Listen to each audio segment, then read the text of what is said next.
All right, hey, this is the Dad Voice Podcast. I'm Cole. It is. I'm Phil. All right, so what are we talking about today, Phil? The unexpected. Oh, how to deal with it. Spooky. Yeah. Well, this episode's coming out close to Halloween too. It That's is.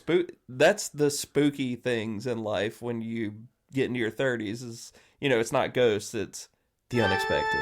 It is, yeah.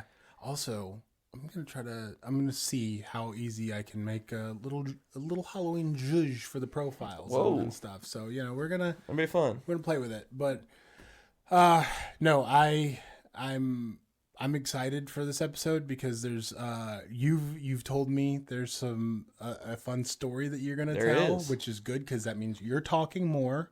I'm talking more. I love to honestly react on camera to some of the wild shit that I've heard. So, and then we get to talk about the unexpected. Yeah, and this was something that very much the definition of unexpected, because it's like I didn't think something like this could happen, and now it's just something where I'm like, okay, so this is something that happens in this world. Okay, so, I'm excited to hear. Do you want to go right into it, or do you want me to just go right in? All right, I think so. All right, story we're plunging time. in. Story time. Last week, my mom texted our family group chat a letter that she took a picture of from a county that's about an hour and a half away from us. And it said my dad's first, middle, and last name. And it was from the Department of Child Protective Services, something like that. Health and Human Services. They were like, we have this girl, first and last name. You've been identified as the closest family member. And you need to decide in writing what to do with her, like her custody, because she was taken from caretaker name. And so my mom was like, do y'all know anything about this?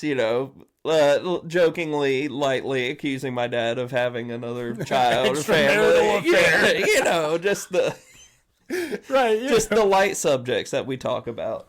And then, of course, my parents have two boys, my brother and myself. So it was like, so then after my mom sent that to the group chat, it was like, the wives are like, uh-oh, like, which one of y'all has, like, a child out there? And I'm like, I don't know. And so it's just one of those things where... Does your brother have a daughter as well? Yeah, he has a daughter and two sons. Okay, but you both have daughters. Yeah. So yeah, and so it was a thing where it was like, yeah, I mean, it is possible I have a kid out there from before I met my wife and whatever. If I do, reach out to us on Dadvice. Email us at thedadvoicepod@gmail.com. Yeah. Don't just put subject line dadvice. Be like, Phil's kid needs dadvice. Yeah, I just get a bunch of Cash App requests. Yeah, the scammers are going to go crazy with this Some one. dudes in uniforms are going to show up at the house while we're recording, and my wife's going to be like, how many kids? No. No way. See, benefit of being ugly that I've always had is you just don't get laid that much. You don't have that many possibilities. Yeah, and that comes into the story. So, okay, so my whole family is like, who's got a kid out there? Could this be like... there were possibilities. It could be my niece. It could be my daughter. It could be my sister. We were just like cousin. It's like Guess Who. We were all over the place for 48 hours. Some poor kid trapped in the system. Yeah, and they reached out, and this was a real letter, and they were like, we'll respond in 24 to 48 hours. So it was just my family being like, who is this girl? Who's this child? And then finally, I work with my dad, and it was the morning, and he pulled me aside. He was like, son, is this, possibility is yours? Like, just, I need you to tell me right now. And I was like, Dad, no. He gets a call right after that, and the insert county name here, social services, was like, yes, we've been trying to reach out to people for this girl. Her biological father has our same last name, but he's a different race.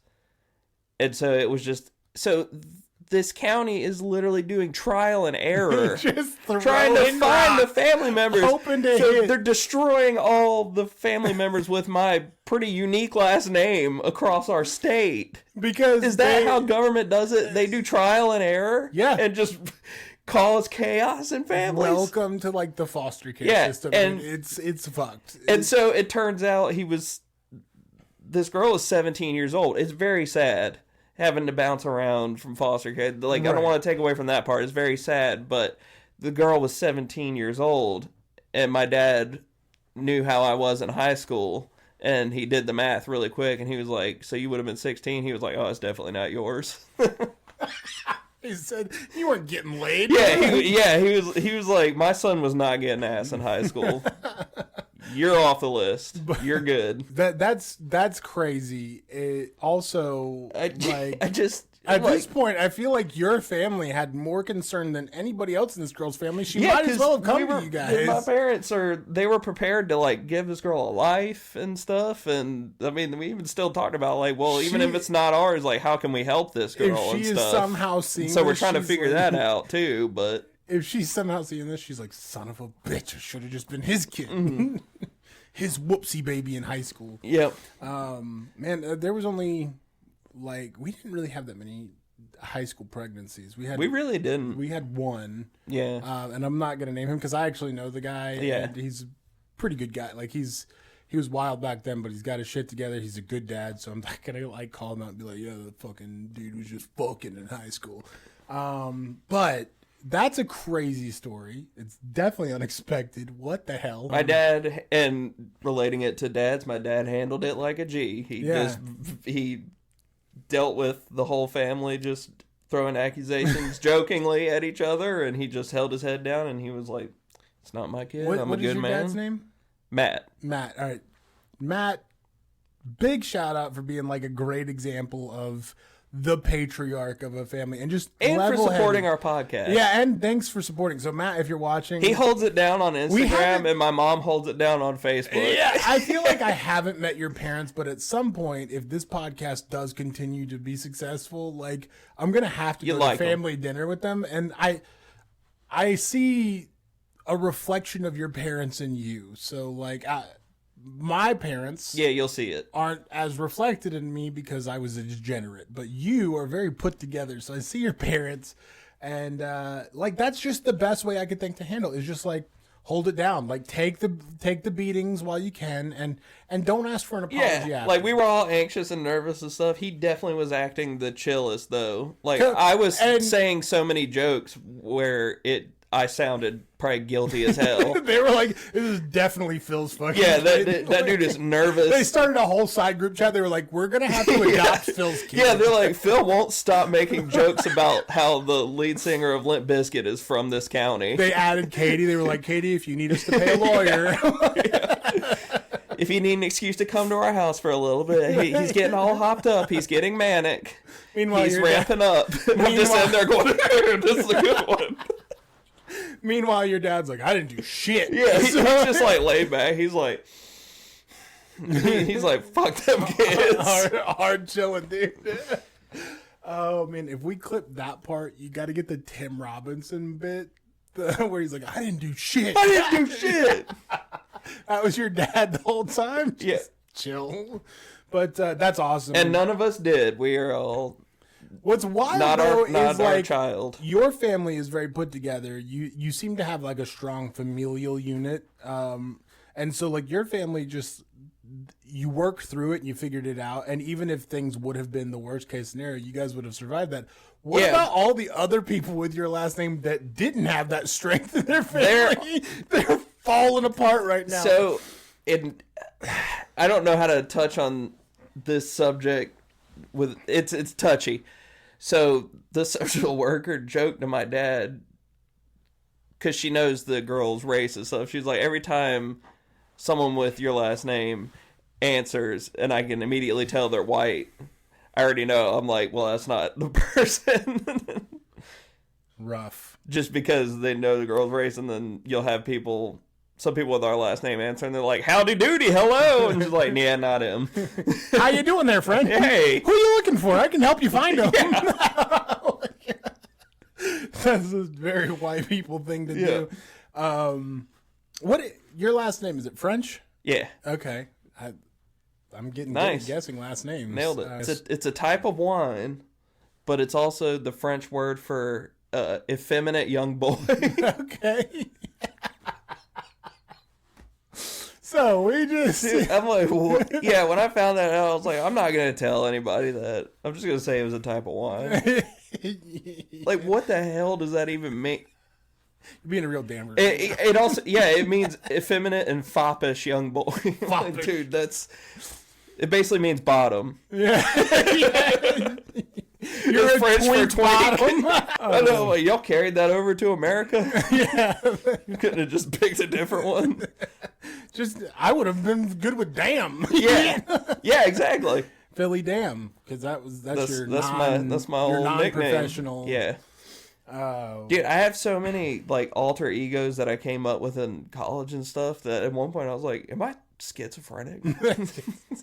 There was one point where I did the whole like metal. That would be unexpected. That would be unexpected.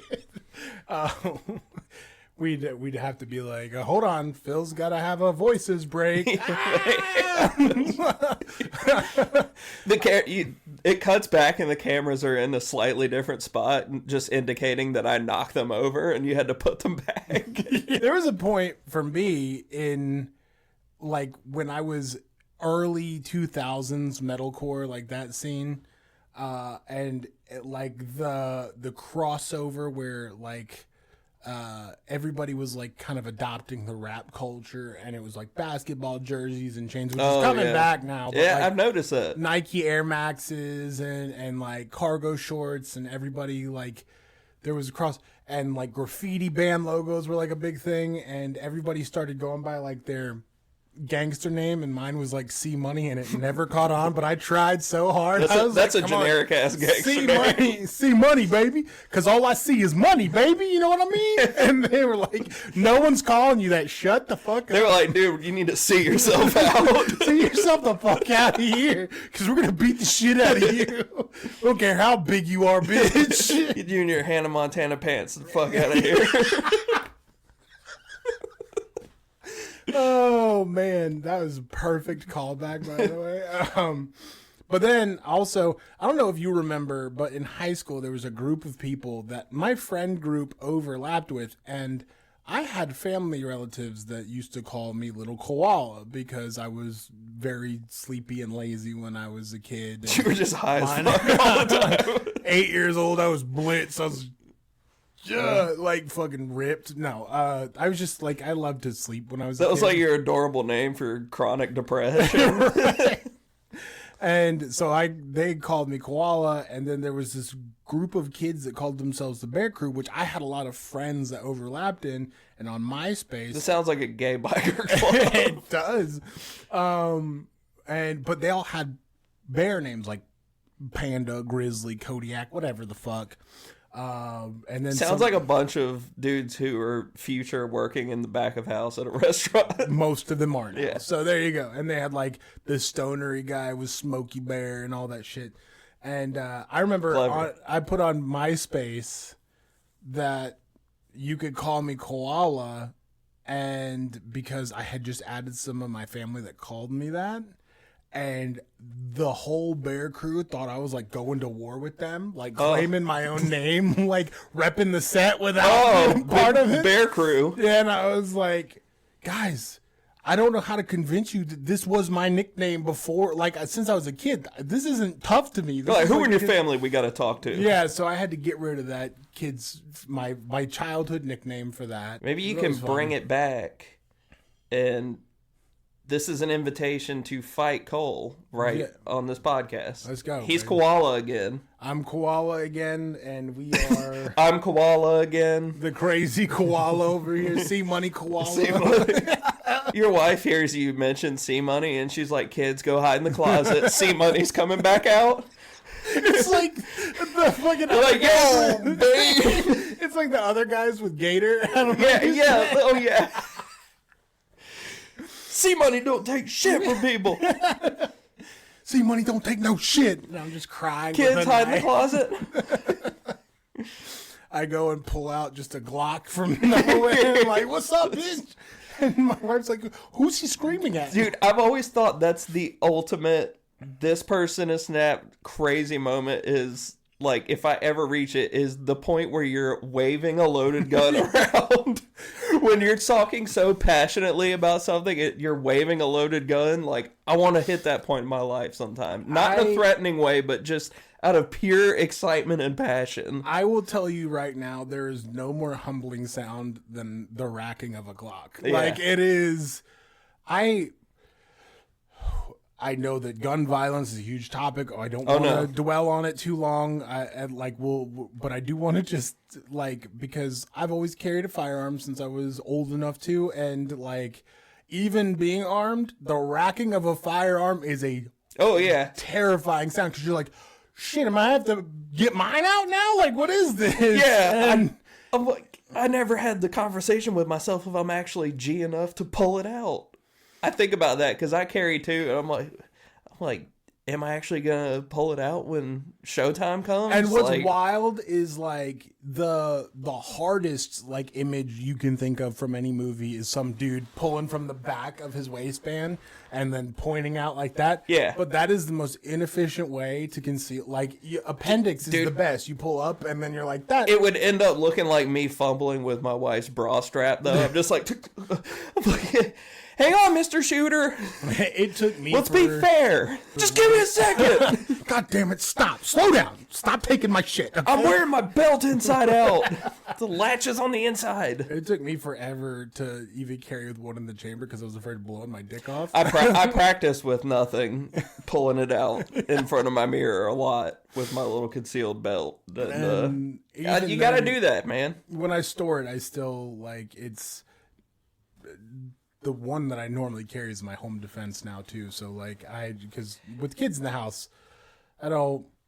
Okay, this is talk about unexpected shit. You don't want to have that kind of unexpected problem. So I keep my shit tucked away. Yeah, nice and I feel like you're probably gonna get screamed at by gun safety people for not knowing the answer to this. But talking about the unexpected, if someone breaks into your house, you keep at least one of your firearms already loaded, right? Yeah. Because theoretically, I'm not going to be able to load it quick enough if someone's breaking into my house and I'm jumping out of the bed. You use. Yeah, taking my sleep mask off, taking the pillow out from between my legs, turning the sound machine off, and then grabbing my gun and loading it. The one thing I will say is for home defense, it's probably a little more okay to keep it not loaded and safe, but there's also, like, other methods of keeping your gun concealed and locked away so your kids can't get it. Because you don't want them to unexpectedly grab it. Right. And then we've got some more unexpected problems. And that is a huge thing. I'm not trivializing. The episodes would get very dark if something like that. Yeah, we'd be the no more dad voices. Okay, dude, I've thought about that a couple of times. I was like, if something happened, would I keep doing the podcast? And I think I would grieve, and then I would just really lean into the joke of former dad. Yeah. Do you understand how, like, I have officially sealed off, so if anything bad happened to my family, like, I have to adopt after that. And so, like, we're not gonna go down that dark road. But, okay, like, no, that's good that you're thinking about it, though. It keeps me awake. But, like, hey, we'll talk about unexpected things, and we'll try to make light of this truly, like, real thing. But, like, do you lose sleep over the idea that you could lose your family at any given point? Oh, God, I do all the time. Like, I just can't stop thinking about, like, what if I lost my wife? What if I lost my kids? And I've decided that if I lost my whole family, I wouldn't just end it all. I'm going to go and take I'm going to go get a shitty apartment, save up as much money as I can, then go move to the woods of a mountain, get a cabin, and then I'm just going to take justice into my own hands, and I'm going to become a vigilante, okay? Yeah. And, like, that's what I've decided. I'm going to be the Punisher, okay? Like, that's what I've decided to do, which is crazy, and obviously would never happen, but, like, it's understandable, though. Like, that's just... The reason I actually say all that is because, like, that's just the dark spiral I see myself taking. And I lost everything. Yeah, and something unexpected like that, unfortunately, could happen. Yeah. And I thought about that, too, and realistically, I mean, look, if I lost my family, that's like my life. Realistically, I would see that as a moment where, fuck it, living a normal life is not happening anymore, and I know that now, so I would probably just end up being like a alcoholic comedian in Austin, Texas or something. You think, like, honest to God. That would be the realistic outcome. Deep in the trenches now, like if something, my family... I'd be pretty dark comedian. My family is the very thin barrier between me and letting loose on the whole world.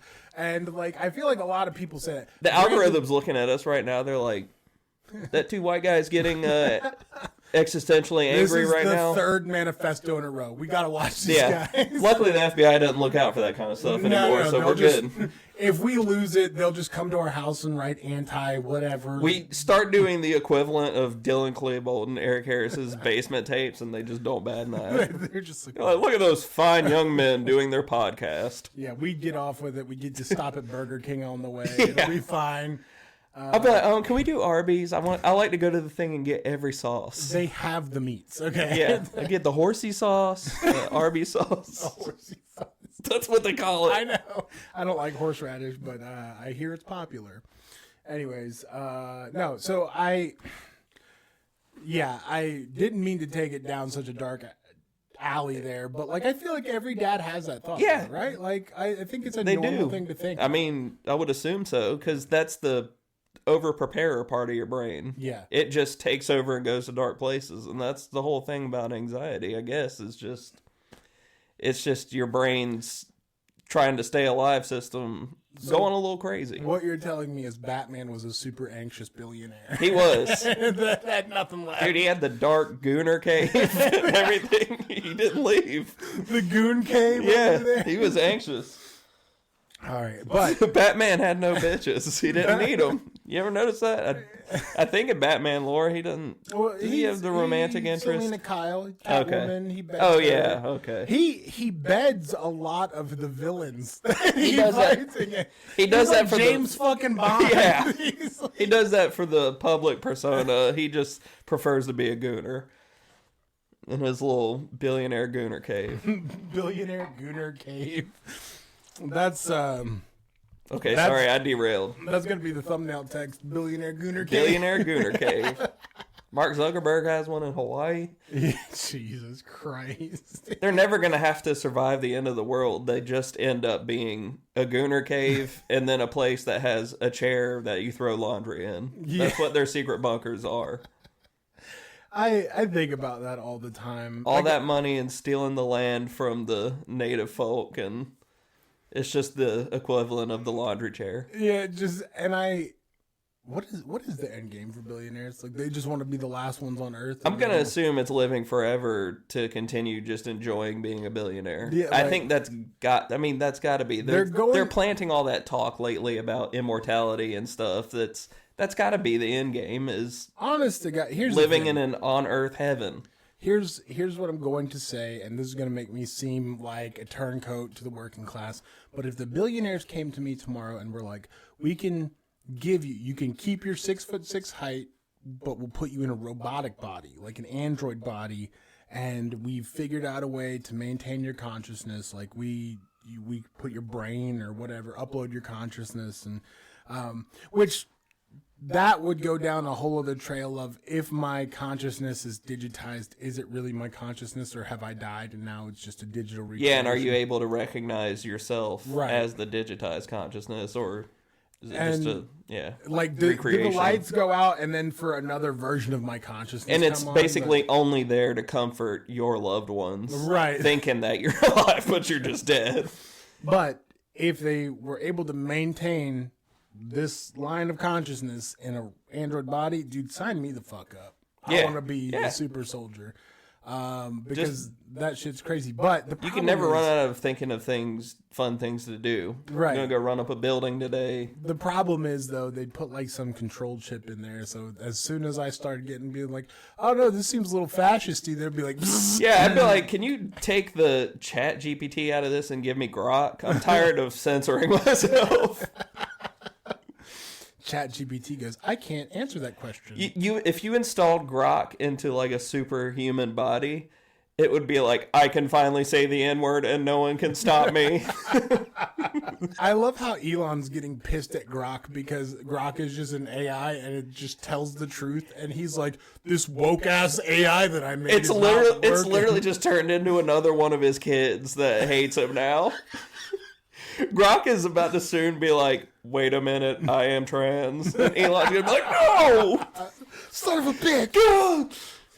Oh, but Don't, not again. Don't. To get back on the subject of unexpected, I mean, This topic was unexpected. this topic Boom. was unexpected. Look how we handled it. When it comes to the parenting side of things, the unexpected stuff is, like it's. I feel like it's small normally, but like every once in a while you get caught with that curveball that'll hit you, and you're like, oh shit, how do I react to this? You know what I mean? I gotta ask my dad. I gotta ask ChatGPT. Like, I need all hands on deck. You gotta get like the it's basically like getting the Joint Chiefs of Staff to get everybody together. You're like, okay, curveball happened. I'm consulting AI. I'm consulting my father, a real father. I might consult some parenting groups. I'm gonna consult Reddit. Yeah.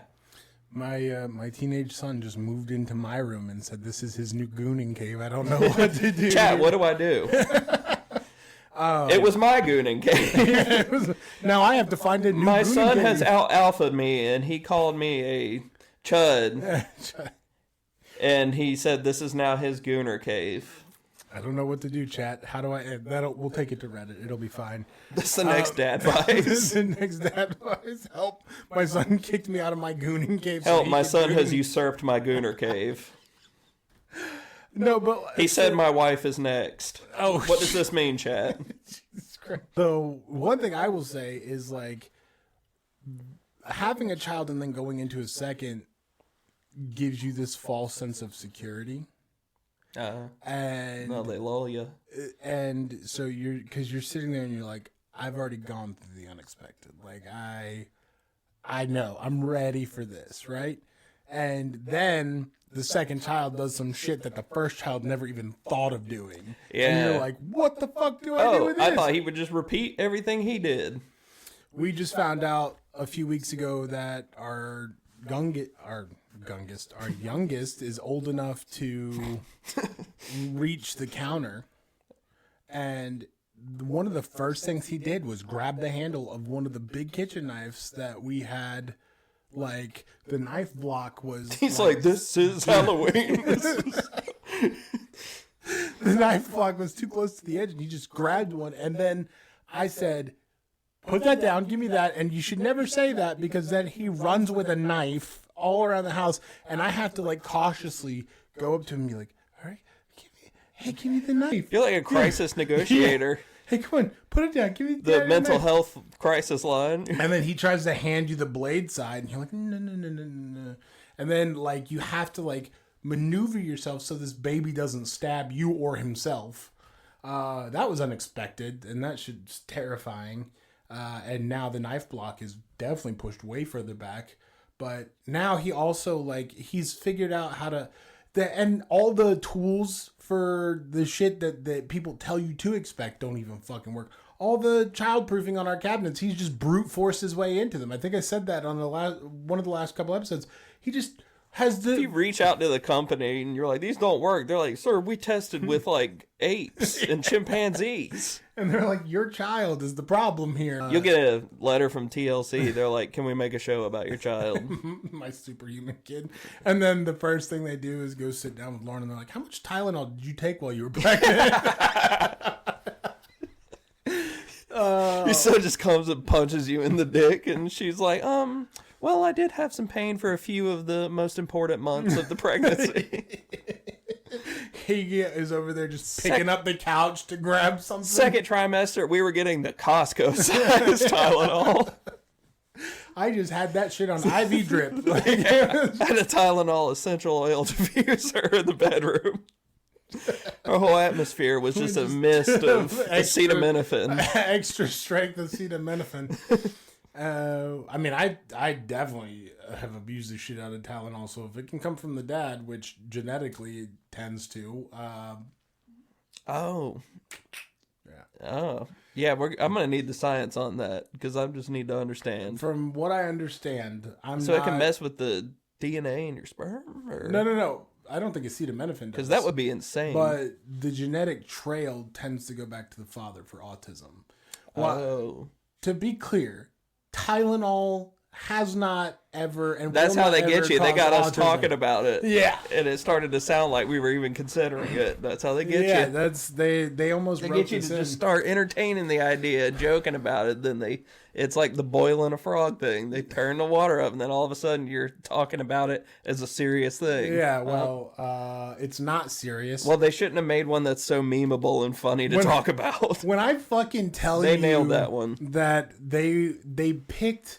Like, RFK may single-handedly be the worst cabinet pick, not because, like, he is a piece of shit, but, like, not because of that, but because of the fact that, like, he can't even make shit up good. Like, he's not good at lying about it. He's like, it's Tylenol. It is the voice. We're used to detecting lies with normal voices, and with him, it's just...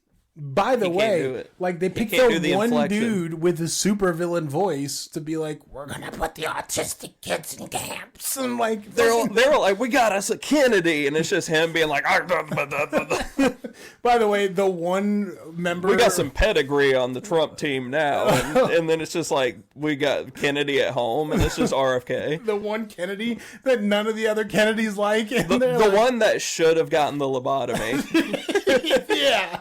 Like, oh, did I tell you that my mom cleaned the Kennedy's house in Long Island? That's wild. Yeah. I thought you were about to say got a lobotomy. I was like, it doesn't sound like it. It didn't work. That would have made things a lot easier. But no, when she was young, living on Long Island with her family, in the Hamptons, she was like a stay-at-home, like in-home nanny / cleaning lady for the Kennedys. That's wild.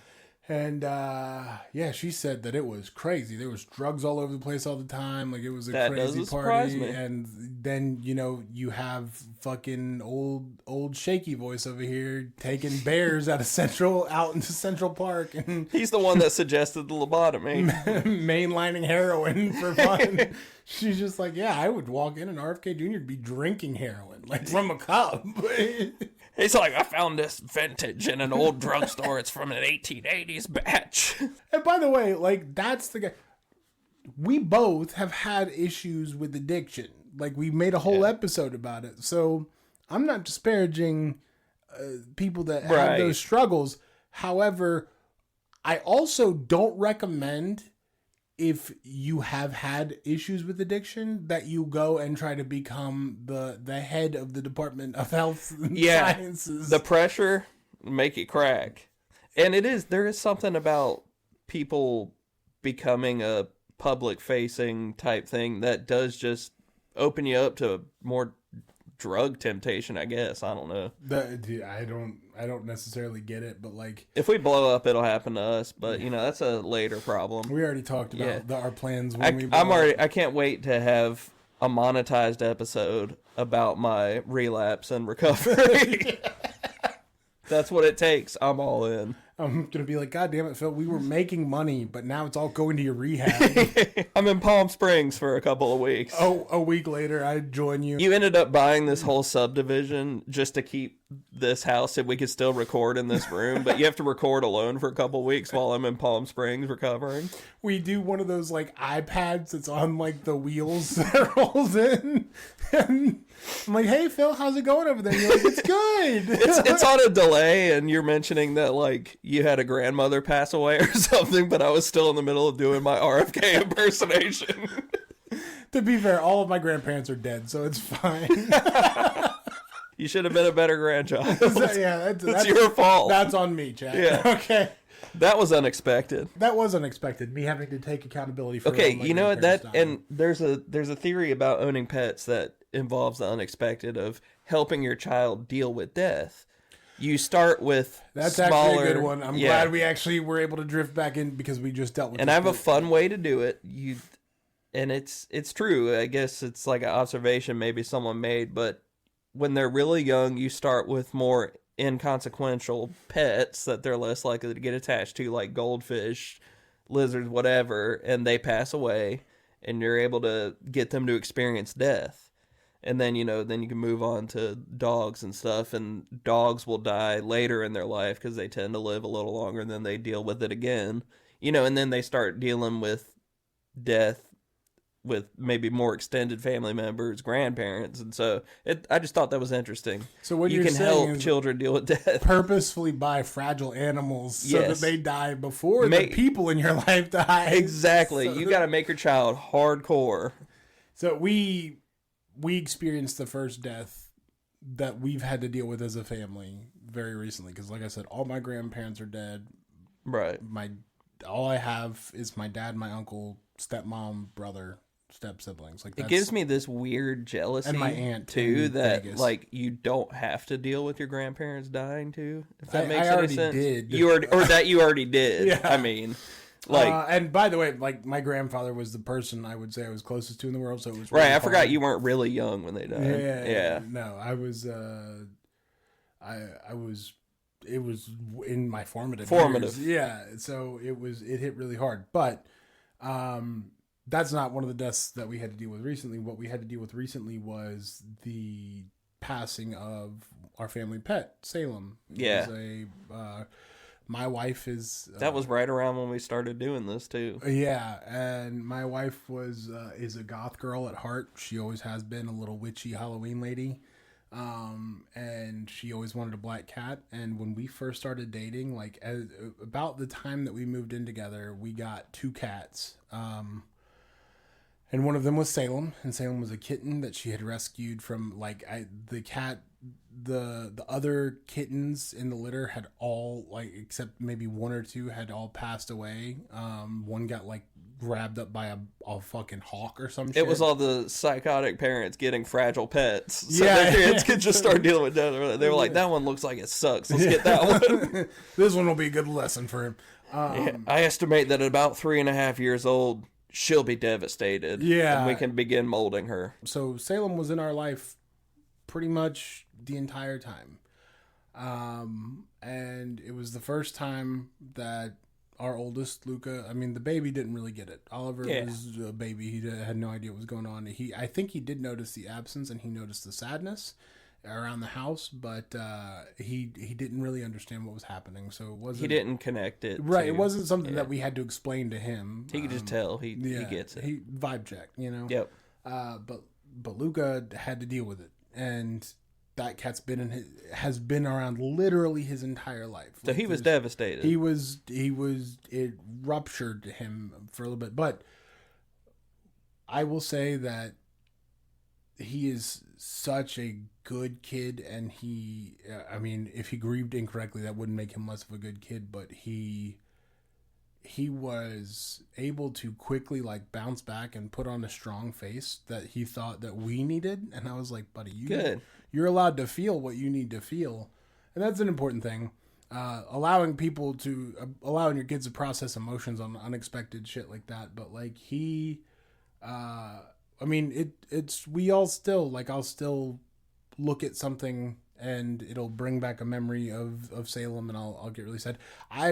I'll be the first to admit I bawled like a baby because I've always been the hard ass in the house. That's just who I am by nature. I'm gruff. I seem emotionally inaccessible for the most part. And with the cats, I'm always the one who has to chase them down and punish them. Change the litter. Well, no, Lauren actually does all the litter stuff. Nice. That was the deal we made because that's part of y'all's deal. I didn't want cats. The part of our deal is that I do it. Yeah, I didn't want cats at first because I was I don't know, we move a lot. I don't know if we should have cats. And she was just pretty and cute and nice. And so I was like, yeah, fine, we'll get some fucking cats. But you're changing their litter. And when she was pregnant and stuff, I would do it too. Yeah. But then she would keep doing it. And I was like, this is the one time you're not supposed to fucking do it. Just tell me when the litter. This is almost as bad as taking Tylenol. But she, you know, she took it really hard. That was like her first baby. That was our first experience at like having a family member that wasn't necessarily a child, but like we raised her from a kid. Close enough. And it was really sad, and it broke my heart. And like we called this place called Laps of Love, and they came and to our house and they put her down in our home for us. And by the way, like if you ever have to, I definitely suggest Laps of Love. I felt a shout out coming. Yeah, that's a nice, humane, good idea. It is it's a good thing. Like if you want your pet to pass peacefully. I'm sorry, dude. I laugh because we were like, dude, we're gonna be positive as fuck, and we're talking about just pets dying. Pets dying. We're goth guys at heart, dude. Yeah, we're just sad. You can't change that about us. But like you know the vibe has stayed. It has, though. So like it certainly has. It's just funny. But seriously, for anyone who might have to deal with that, Laps of Love is I recommend it. They will come. They will put your pet down peacefully at home where they're comfortable. And what happened to Salem is we noticed she wasn't eating. We noticed that she was just kind of lethargic, and she was not moving around as much, and she just was like staying in one spot for a long time. So we took her to the vet, especially like she used the bathroom in the floor, which she has never done. Like she was almost immediately litter trained, and that's bad sign. Yeah, and it wasn't good. So we took her because we were like, maybe like something's going on inside. Like there's a billion things that could be. And we took her and it found out that she had cancer in her liver that had enlarged her liver so much that it was pushing against her digestive tract and closing off her stomach. And she had jaundiced, she had yellow skin, and so we were like, well, what can we do? And they were like, she needs a blood transfusion first off, and we don't think she'll survive that. So there's really nothing you can do. She just needs comfort. I got this phone call, and I had told my coworker at the time, because I was in a meeting with him scheduled for that day. I told him ahead of time, I was like, I might have to pause and take a phone call. I'm sitting here choking back tears on a Teams call with him, like, hey man, I gotta go. And he's like, I get it, like, just go. And he was awesome about it. He's a pet dad, so he definitely got it. But I got this call. Lauren was working from home at the time, and she was working the call center, and like I was on the phone. She could hear kind of what was going on. She could hear me getting choked up, and so then I had to go tell her, and she just clocked out for the day. She messaged her boss and was like, I'm not coming back for the day. I got to go deal with something.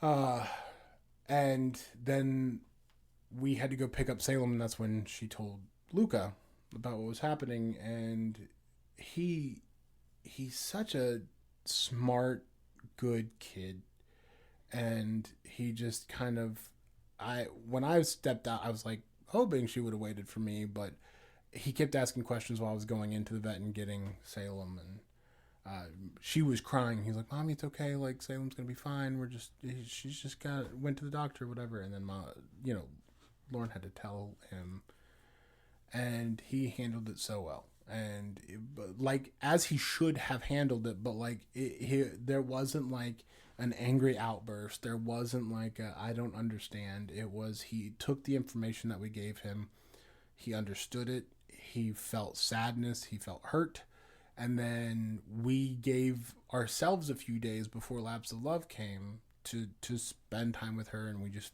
gave her everything that she never got to have.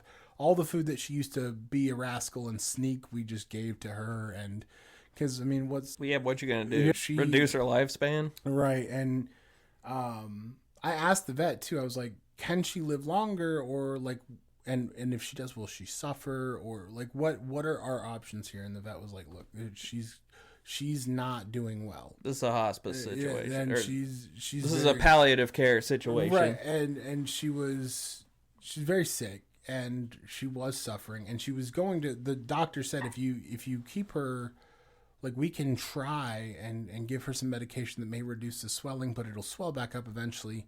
And what's going to happen is you won't know until she's back in this position, and she could slowly starve to death before you realize.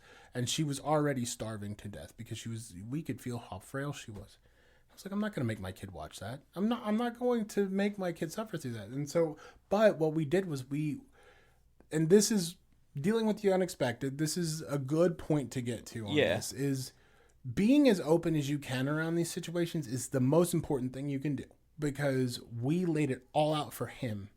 And my wife knew what she wanted to do, but she was the adult, and we had to let him come to the conclusion on his own. We couldn't just sit there and go, hey, whether you like it or not, we're going to put the cat down. But what we did do is explain to him the benefits of allowing her to go on our terms in our home peacefully with her family, or us potentially waking up one day and finding out the worst has happened. And it's less expected, and it hurts a little more that way. And he made the very mature decision that, like, we didn't coax him at all. We just explained it in plain facts. This is how this option would go. This is how this option would go. And he said, I don't want her to suffer anymore. And so we spent the last couple of days we had with her, and she went peacefully. And that was our baby. Like, I'm getting a little misty-eyed now thinking about it, because like that, it's every hardship we've been through, that I went through with my wife, that I went through with the kids, that cat was there. Yeah. Sorry, I'm breaking down on, this is the one that breaks me down. And I promise, like, I'm not losing the lighthearted vibe. This was not unexpected. You're an emotional guy. I believe it or not.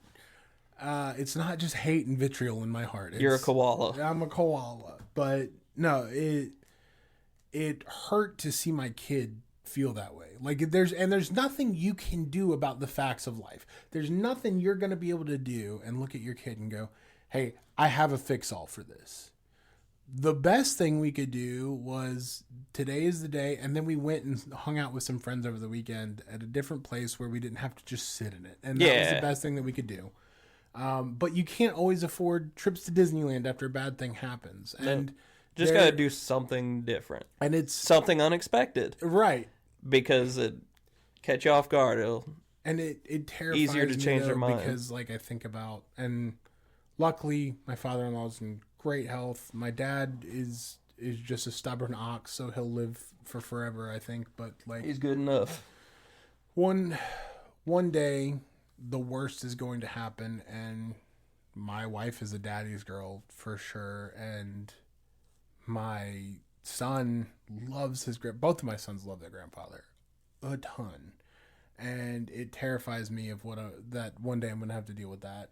I think about that a lot too, and I get a little stressed out, but I'm just like, God, man, like, I'm like, okay, I really need to focus on enjoying right now more while, you know, my in-laws are alive and stuff, but then I start getting carried away and, you know, get stressed out about it, and I'm like, okay, stop. Let's not bury them before they're dead. Yeah, and that's what you kind of need to do. You need to be like, however you deal with that, don't prepare for it as much as you need to, but don't overdo it. Don't be anxious. And however you deal with it is going to be the right way. Yeah. That's basically the bottom line for the unexpected with kids stuff, is stuff that's happened that's unexpected to me. I've dealt with it, and you will. Your instincts will kick in. And to put a bow on your thing and to bring you back from tears, kind of just to tie it all up, and brings it back to the original point too, is that the silver lining of your whole thing with Salem and Luca is that at least you got to watch your son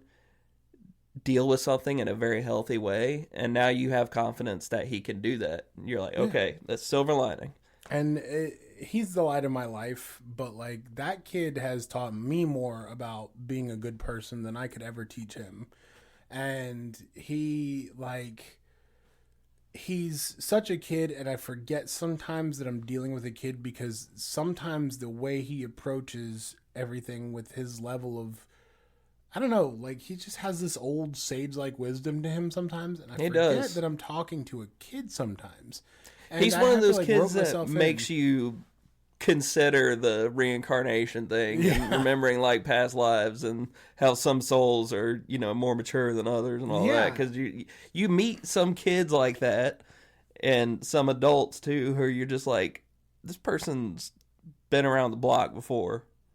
And it's crazy because, like, his little brother, like, you just know, almost as big as him, beats the shit out of this kid sometimes. Like, they'll roughhouse, and he's like a newer soul, and he just takes it. And he's like, and he has never one time, times where I probably would have, I know I would have smacked the shit out of my brother if he did it to me. And Luca just rolls off. And if you have a kid like that, please don't squander that. I have found myself doing that, but enjoy the fact that you have a child that is in tune with shit going on. Yeah, encourage that. Encourage it, because that's the kind of people that will help us return to a place of empathy in the world. Yeah.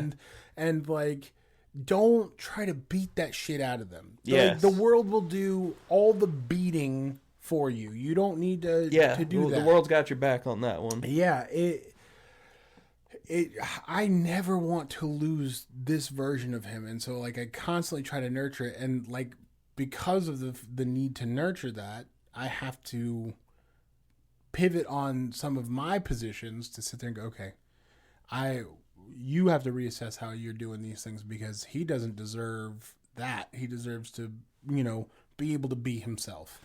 And that's a very general statement that probably doesn't make a bunch of sense. But like, if you're a parent that's ever dealt with that, I think it'll make more sense to you, because you have your values and you're firm in your values, and then you try to implement those values onto your kid, and then you realize, oh, this doesn't work for that person. Like, right. They cannot be me. And that's the other thing is like, and one of the most unexpected lessons that I have ever learned in parenting is your kids are not meant to be your carbon copies. Your kids are meant to be their own people. No, and that's a good thing. And it is a good thing, because God knows the world doesn't need another DNA one of is me. basically just code trying to make itself better. And let it try and do it. Yeah, and like that's the thing. Which, by the way, I don't know if we even have time for me to go on this rant, but probably not.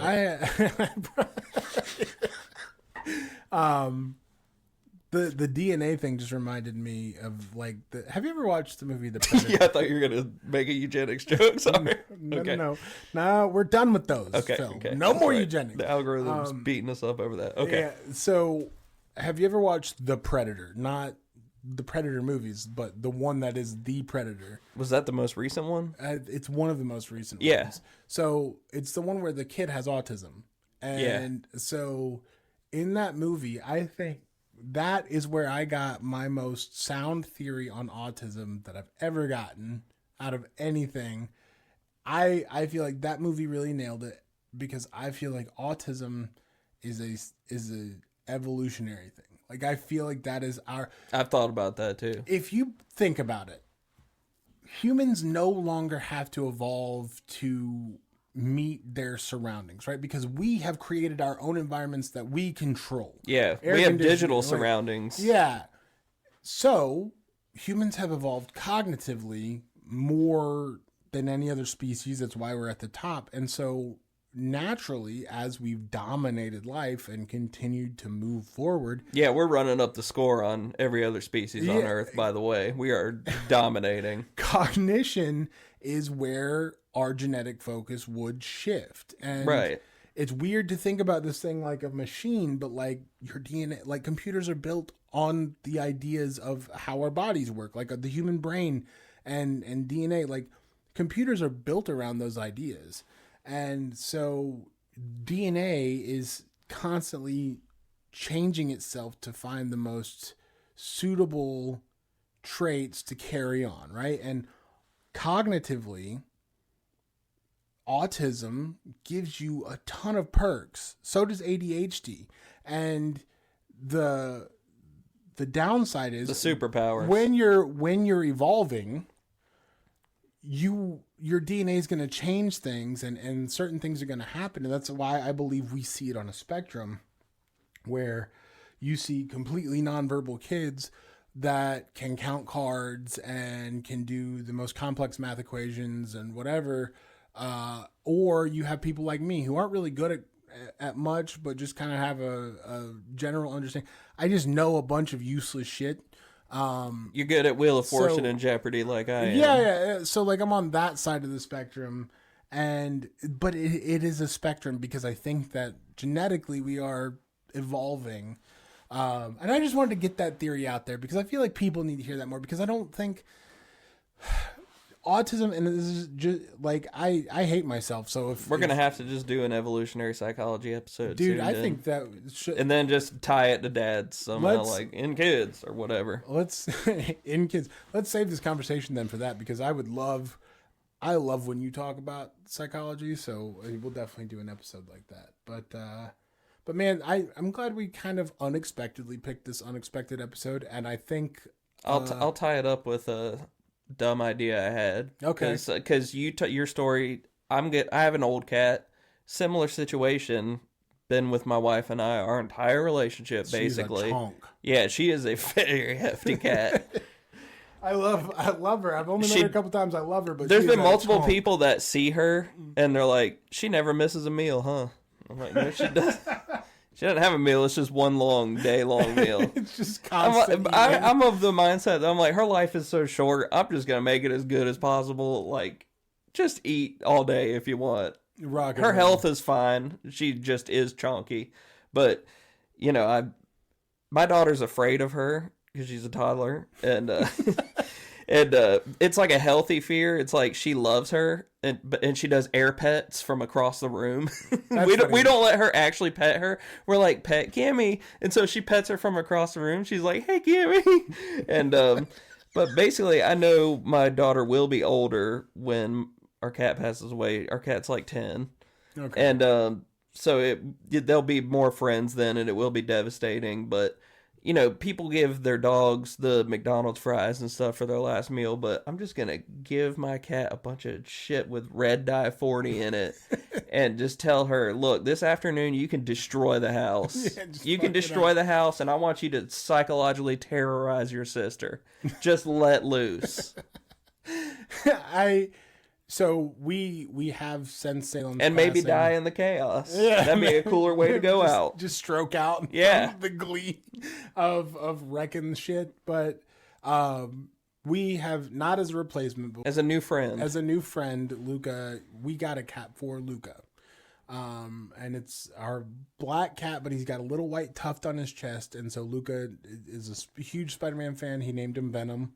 That's You've just so met Venom. perfect, man. You've met Venom plenty of times, and he's chaotic. Yeah, he lives up to the character. But Oliver is so funny because Oliver's the opposite. He won't air pet. He will snatch Venom up and have him like in a headlock and have his body, and he'll just be like this, and he'll be like, and the cat's like, Venom doesn't even fight it. no, but Venom knows he's an inferior opponent. he doesn't fight it though. He's so good with the baby, and like it's hard for me. The only problem is like, and I think I've figured out why he's so comfortable eating fucking potato chips. But like Oliver eats a bunch of potato chips. Like that's one of the only foods he'll eat in the middle of the day. And so Venom loves potato chips, and that's like his favorite snack. And I caught Oliver the other day, like putting one on the floor, and I was like, you can't do that, buddy. Don't do that. And then, so Venom like eats potato chips, and they become buddies, and they become like friends. And I'm like, you can't fucking give him, because Venom's such a shithead, and he'll go steal potato chips and run upstairs, and we'll hear him crunching, or he'll hide behind the couch. We'll hear him crunching. And Oliver's just like, Oh, that's the worst sound when you hear a cat crunch. It's like you're like, what the fuck is that? But he's a pain in my ass, but we love him, and Luca loves him. Luca picked him out himself, and that was a good one. Which, by the way, sticking with the theme, that cat was unexpected. Mom and Luca came home with a fucking cat. Oh, you got hit with one of those. Well, what happened was It's a cliche dad thing to happen. Luca was feeling sad, and so Mom was like, let's go to the adoption fair. We'll just go hang out with all the cats. Oh, yeah, okay. Let's go hang out with the cats. Sure. And I just kind of rolled my eyes because I knew where it was going anyways, but yeah. You didn't actively prevent it. You knew this would probably have to come to that, so... And they were hurting, and I thought maybe if this brings them a little peace, and now... It took away all of yours. Yeah, and now everybody screams at Venom, and they're like, fucking quit! And he wrecks shit in his house, but he's a funny cat. I come in here at the end of the day after we're done yelling at him and berating him for doing all kinds of nonsense, and I'll sit with him and just pet him so he understands, like, hey, you are in a good home, but like we have to keep him in this room that we're filming a podcast in because at night he'll just fuck shit up. And it's like, dude, you can't do that. You have to. That's why the set's rearranged so many times. In actuality, you're doing like demo work and stuff in here because he's just that destructive. Every time I come in here, the lights are knocked over. It's fucking, it's a mess, but you know, it is what it is. We're about at time, and unfortunately, we are on a time crunch today. So we'll go ahead and close this bad boy out. Today, I know some of the content that we talked about was a little heavier, but the vibe was good today, and I had a good time. I really enjoyed this. Hopefully there was something to take away for the viewers. If not, then you just, maybe we'll hit you on the next one. Yeah, keep trying, okay? But if you've listened or watched this far in, you obviously are entertained, so go ahead and like, subscribe, follow us on the podcast Clicky the buttons. Clicky the buttons. You can just click the button. You can follow us on all of our socials at the Dad Voice Pod. We have a subreddit now. We do. So if you're a Redditor, you can check us out on Reddit. Still a chance to be the first post in it. Yeah. I haven't done anything in it yet. That's a whole other beast to tackle. You could take our subreddit from us so quickly. Yeah. But we're continuously trying to grow, and we just want to keep having fun with this. Everybody has been showing us a ton of love. We're getting more and more downloads each week on the podcast audio version, so I'm glad that sneaky thing. We forget about the fact that most of the time people consume podcasts in audio form. Yeah, which, by the way, if you are on Forgot about that. whatever your preferred app, make sure you give us a rating and a like. Just kind of let us know. That's what my wife said too the other night because I was talking to her. I was like, our audio downloads are like going up like better than our video ones, and she was like, duh. She was like, nobody wants to just sit there and watch you. Yeah. She was like, it's so much easier to just listen. Yeah, and I mean that's a good point. And I feel like, I always, because I'm the YouTube guy, I'm always so focused on watch. She doesn't know that I used a bunch of her good conditioner on my beard for this episode today. So please watch if you can, for Phil's beard. But no, if you are on YouTube, that is my area of expertise. I work hard on these videos. So, if you like them, comment, tell us what you like about what we've changed. Obviously, if you've watched the first episode of this one, like night and day. But I'm happy to do it. This has been an exciting thing so far. We're pumped. We're almost at 20 episodes, which is crazy. Yeah. And we're not going to do a big celebration for every 10 episodes, but 20 episodes is big. We're climbing up there. And it's been every single week since we started. So we're rocking and rolling, and we appreciate. Apparently we like doing this. We appreciate the return though, and everybody who's supported us so far. You guys are awesome. So thank you again. Just keep up with us however you want to keep up with us. Keep chiming in. We do full-length episodes every Sunday. Right. And then we do our Dad Blast episodes, which is where we just cover the current events of the week. The last two before... The first two, I should say, were kind of heavy. Yeah. I think the most recent one that we did, the one that we shot right before we shot this episode, was funny and fun. So I want to keep that energy going forward. Yeah. But that sells well. Yeah, I appreciate it. Go figure, people like feeling good. We are a comedy podcast, so it's we won't cover pets dying next week. Hopefully not. Hopefully not. But again, appreciative of all the support. You do your thing. We'll see you guys next week. Clicky the buttons. Clicky the buttons. Again, this is Dad Voice Podcast. We'll see you guys next week.